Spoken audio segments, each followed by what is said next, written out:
Someone just said something bad about a colleague. The next second, his tongue felt strange. Then it started to grow longer and longer, and bigger.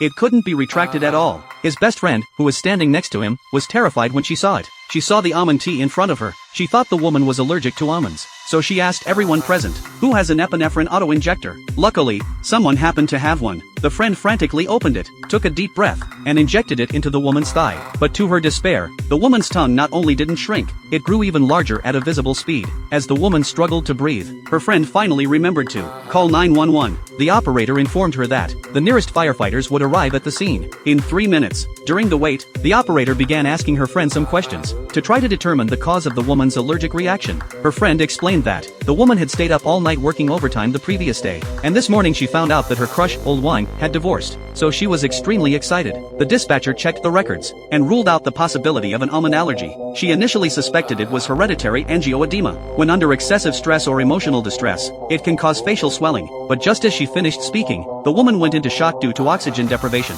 Her tongue had completely blocked her airway. The operator immediately provided remote guidance to the woman's best friend on how to administer first aid. Old Wang, who was nearby, rushed over to help. They were instructed to first find a straw, then a spoon. One person used the spoon to press down on the tongue. The other person gently inserted the straw from above the tongue, but it shouldn't be inserted all the way. Just past the swollen part is sufficient. Following the dispatcher's instructions, the best friend successfully inserted the straw. However, the woman still didn't wake up. No matter how much the best friend shook her, she showed no response. There was no other option. The dispatcher instructed Old Wang to act. Old Wang didn't hesitate at all. He immediately grabbed the woman's face tightly. Surprisingly, this method worked. The woman woke up instantly. She also resumed breathing. Soon after, the firefighters arrived at the scene. They checked the woman's condition. Her blood pressure was normal. Her breathing was also normal. The rest was left to the doctors to handle. So, never speak ill of others behind their backs. You might end up getting your comeuppance.